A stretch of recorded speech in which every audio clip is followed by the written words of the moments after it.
कहानी की शुरुआत में दिखाया जाता है एक आदमी एक योग में एक खास लिक्विड इंजेक्ट कर रहा है, जिसके बाद वो अंडा 1 से 2 हो जाती है। अब दिखाया जाता है कुछ लोग वॉक ऑफ फ्रेम पर एलिजाबेथ स्पार्कले नाम की एक स्टार बना रहा है। दरअसल एलिजाबेथ एक मॉडल थी जो कि एक टीवी शो के लिए बहुत ही फेमस होती है। स्टार लगने से कुछ वक्त तक लोग स्टार के साथ फोटो लेते थे, लेकिन वक्त बीतने के साथ साथ ये स्टार पुराना हो जाता है, जिसके मतलब एलिजाबेथ के ऊपर से अब लोगों की इंटरेस्ट खत्म होता जा रहा है। वही एलिजाबेथ स्पार्कली को दिखाया जाता है, जिसकी आज 50 साल पूरी हो चुकी है। अभी तक वो उसी शो को होस्ट करती है, इसलिए सब लोग उसे बर्थडे विश दे रही थी। शूट के बाद वॉशरूम पर जाने के वक्त उसे पता चला लेडीज वॉशरूम किसी वजह से बंद था, इसलिए वो जेंट्स वॉशरूम पर चले जाती है। तभी यहाँ इस शो की डायरेक्टर हर्बी भी आ जाते हैं। वो फोन पर किसी से कह रहा था एलिजाबेथ अब पहले जैसी नहीं रही, उसकी उम्र हो चुकी है, इसलिए मुझे इस शो के लिए एक नया जवान लड़की चाहिए। ये बात सुनकर एलिजाबेथ बहुत ही परेशान हो जाती है, क्योंकि उसे अब इस शो से निकाला जा रहा था। इसके बाद एलिजाबेथ शो की डायरेक्टर से मिलने जाती है। यहाँ पर डायरेक्टर उसे कहता है मैं लोगों को वो देना चाहता हूँ जो उन्हें चाहिए, लेकिन तुम में अब वो बात नहीं रही। ये सुनकर एलिजाबेथ पूरी तरह से टूट चुकी थी। फिर घर लौटने के वक्त वो देखती है बिलबोर्ड से उसकी तस्वीर हटाया जा रहा है, जिससे ध्यान भटकने से वो एक कार से टकरा जाती है। लेकिन उसकी किस्मत अच्छी होती है कि उसे कुछ खास चोट नहीं लगी थी। हॉस्पिटल में डॉक्टर उसे अच्छे से चेक करता है और पूरी तरह से ठीक देखकर उसे घर जाने की परमिशन दिया जाता है। लेकिन शो से निकलने की वजह से परेशान एलिजाबेथ यहाँ पर रोने लगी। तभी हॉस्पिटल की एक नर्स, जिसके हाथ में एक निशान होती है, वो उसकी रीढ़ की हड्डियों को अच्छे से देखता है। फिर उसे उसकी कपड़ा देकर यहाँ से जाने कहता है। हॉस्पिटल से बाहर निकलकर एलिजाबेथ को अपनी कपड़े में से एक पेन ड्राइव मिलती है, जिसमें एक नंबर लिखा था। साथ ही लिखा होता है इसने मेरा जिंदगी बदल दी। तभी यहाँ फ्रेड नाम की एक आदमी आता है जो कि उसे जानता था और उसकी बहुत तारीफ करता है। वो एक कागज में अपनी नंबर लिखकर उसे दे देता है। इसके बाद एलिजाबेथ घर पर आकर उस ड्राइव को प्ले करती है, जिसमें द सब्सटेंस नाम की एक खास सीरम के बारे में बताया जा रही थी, जिससे खुद का एक नया जवान और बेहतर वर्जन बनाया जा सकता है। लेकिन ये सब्सटेंस दोनों बॉडी को ही जोड़कर रखता है। जो कोई भी इस सब्सटेंस को यूज करता, उन्हें किसी भी हालत में हर 7 दिन बाद अपनी दूसरा बॉडी को एक्टिवेट करना जरूरी होगा। साथ ही नया बॉडी को स्टेबलाइज रखने के लिए हर दिन एक सीरम इंजेक्ट करना होगा, जो कि पुराना बॉडी की रीढ़ की हड्डी से निकलेगा। जब एक बॉडी एक्टिवेट होगा तब उसके दूसरा बॉडी बेहोश रहेगा, तब उस बॉडी को जिंदा रखने के लिए एक दूसरा लिक्विड दिया जाएगा। लेकिन एलिजाबेथ को इन सब बातों पर यकीन नहीं होती, इसलिए वो इस पेन ड्राइव को डस्टबिन पर फेंक देती है। लेकिन रात में एलिजाबेथ अपनी जवानी की तस्वीर को देखकर और भी परेशान हो रही थी, जिस वजह से वो उस पेन ड्राइव को उठा लेती है और उस पर दिया हुआ नंबर पर कॉल करके बताती है मुझे ये सब्सटेंस ऑर्डर करनी है। तब सामने वाला आदमी सिर्फ उससे अपनी एड्रेस पूछता है, फिर उसे एक एड्रेस बताने के बाद कॉल कट देता है। अगली सुबह न्यूज पढ़ने के वक्त एलिजाबेथ एक ऐड को देखती है, जिससे उसे पता चलती है उस शो से उसे रिप्लेस करने के लिए जवान लड़कियों की ऑडिशन ले जा रही है। ये देखकर वो और भी उदास हो गई। इसी अखबार के साथ उसे एक एनवलप मिलती है, जिसके अंदर नंबर लिखा हुआ एक कार्ड था। अब एलिजाबेथ उस आदमी के बताया गया एड्रेस पर जाती है। यहाँ पर वो एक लॉकर रूम पे जाकर अपनी नंबर वाली लॉकर को खोलती है, जहाँ पर एक बॉक्स रखा हुआ था। वो उस बॉक्स को लेकर अपनी घर पर आ जाती है। घर पर आकर वो उस बॉक्स को खोलती है। इसके अंदर कुछ इक्विपमेंट रखा होती है, जिसमें एक सीरम और इंजेक्शन जो कि एक ही बार यूज किया जा सकता था। इसके साथ स्टेबलाइजर किट, जिससे हर दिन पुराना बॉडी से सीरम निकलकर नया बॉडी को स्टेबलाइज करना होगा। साथ ही दोनों बॉडी के लिए एक खास लिक्विड फूड दिया गया था। इसके बाद एलिजाबेथ वॉशरूम पर शीशे के सामने खड़ा होकर खुद को देख रही थी। फिर कुछ देर सोचने के बाद उस लिक्विड को खुद पर इंजेक्ट कर लेती है। कुछ देर बाद उसके शरीर में बहुत ज्यादा दर्द होने लगी, जिससे वो नीचे गिर जाती है। फिर उसकी कमर को चीरते हुए एक नया जवान लड़की बाहर आती है, जो कि एलिजाबेथ की नया बॉडी होती है। वो कुछ देर तक अपनी खूबसूरती को शीशे में देखती रहती है। इसके बाद वो अपनी पुराना बॉडी के कमर में टाके लगाती है, जिसे चीरकर वो बाहर निकली होती है। फिर इस बॉडी को जिंदा रखने के लिए उस लिक्विड फूड को इसके साथ लगा देती है। अगली सुबह नहाने के बाद अचानक उसकी नाक से खून निकलने लगता है। तब जल्दी वो स्टेबलाइजर किट लेकर पुराना बॉडी से सीरम निकलकर खुद पर लगा लेती है, जिससे वो पूरी तरह से ठीक हो जाती है। उसकी ये नया जवान बॉडी पुराना बॉडी से कई ज्यादा खूबसूरत खूबसूरत होती है, इसलिए वो उस टीवी शो में ऑडिशन देने के लिए जाती है जहाँ से उसे निकाल दिया गया था। यहाँ पर सभी उसकी खूबसूरती को देखता रह जाता है। डायरेक्टर ने भी उसे शो के लिए सिलेक्ट कर लिया। यहाँ पर एलिजाबेथ अपनी नाम सू बताई थी। तभी उसे याद होती है कि हर हफ्ते में उसे अपनी बॉडी को भी चेंज करनी है, इसलिए वो डायरेक्टर को बताती है मुझे हर हफ्ते शहर से बाहर जाना पड़ता है अपनी बीमार माँ की देखभाल के लिए। बिना कुछ सोचे डायरेक्टर उसकी ये शर्त भी मान जाते हैं।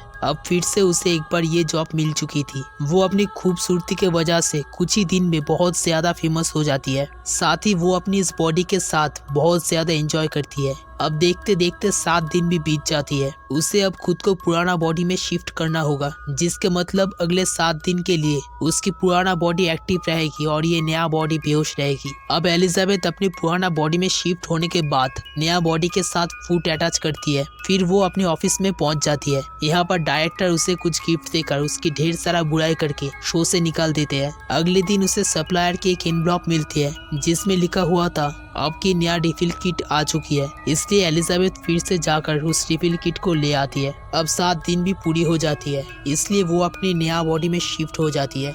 अब वो वॉशरूम की दीवार तोड़कर एक खुफिया कमरा बना लेती है जहाँ पर वो अपनी पुराना बॉडी को छुपाने वाली होती है। तभी इस शोर से परेशान होकर उसकी पड़ोसी कॉम्प्लेन करने आता है, लेकिन सू की खूबसूरती को देखकर वो कुछ बोल नहीं पाता। ऊपर से बताता है अगर कोई भी मदद चाहिए तो बुला लेना, मैं पास ही रहता हूँ। फिर सू उस खुफिया कमरे के अंदर अपनी पुराना बॉडी को छुपा देती है। साथ ही एलिजाबेथ के सारे फोटोज भी घर से हटा देती है। इसके बाद सू की टीवी शो के शूटिंग होती है जो सबको बहुत ही पसंद आती है। वही उसकी पुराना बॉडी के खाना खत्म होने वाली थी और इसे एक्टिवेट करने की वक्त आ गई थी। लेकिन सू अपनी दोस्तों के साथ बाहर घूमने निकल जाती है। इसी रात जब सू अपनी घर पर एक लड़के के साथ मस्ती कर रही होती है, तभी अचानक उसकी नाक से खून निकलने लगी। तब सू समझ जाती है कि उसे अपनी बॉडी में शिफ्ट होने की वक्त आ गई है। लेकिन इस बॉडी में और कुछ देर तक रहने के लिए वो अपनी पुराना बॉडी से स्टेबलाइजर सीरम निकल कर लगा लेती है और फिर से जाकर उसके साथ मस्ती करने लगी।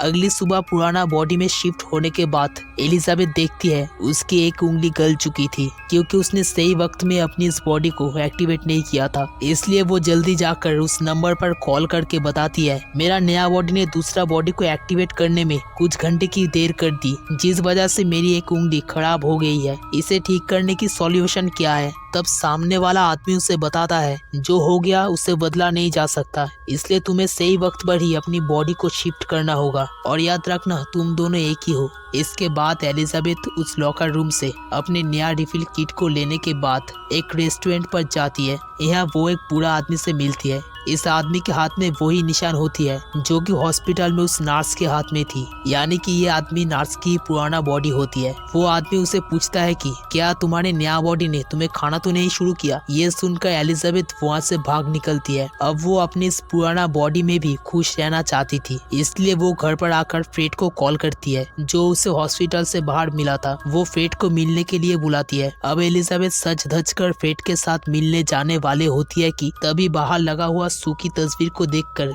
उसकी सारी कॉन्फिडेंस लो हो गई। डिप्रेशन में आकर वो अपनी मेकअप बर्बाद कर देती है। फिर बहुत ज्यादा खाना खाकर सो जाती है। अब दिखाया जाता है सू एक्टिवेट होने के बाद वो अपनी शो की शूटिंग के लिए जाती है। यहाँ पर अचानक उसकी लोअर बॉडी से कुछ बाहर निकलती है, इसलिए वो जल्दी से वॉशरूम पर जाकर अपनी नावी के जरिए इस चीज को बाहर लाती है। ये एक चिकन लेग पीस होता है जो कल रात में एलिजाबेथ ने खाई थी। तभी सू की होश आ जाती है। दरअसल ये सिर्फ उसकी एक बुरा सपना होती है। इसके बाद सू शूटिंग के लिए स्टूडियो पर जाती है। यहाँ पर डायरेक्टर ने उसे बताता है तुम्हें न्यू ईयर शो को होस्ट करने का मौका दिया जा रहा है जो कि 3 महीना बाद है। ये सुनकर सू बहुत ही खुश हो जाती है और इसके लिए मान जाती है। अब 7 दिन बीतने के बाद भी वो इस बॉडी में रहती है और इसे एक्टिव रखने के लिए अपनी पुराना बॉडी से स्टेबलाइजर सीरम निकलते रहती है, जिसकी बुरा असर एलिजाबेथ पर हो रहा था। काफी दिन बीतने के बाद जब एलिजाबेथ की बॉडी एक्टिवेट होती है तब उसने देखा उसकी शरीर से सीरम ज्यादा निकलने के वजह से वो बिल्कुल बूढ़ी हो चुकी है, जिस वजह से एलिजाबेथ अपनी नया बॉडी शू से नफरत करने लगी थी। इसलिए वो उस शीशे को भी अखबार से ढक देती है जहाँ से उसे सू की बिलबोर्ड दिखाई देती थी। इसके बाद वो सप्लायर को कॉल करके इन सब की सॉल्यूशन पूछती है। तब वो आदमी उसे बताता है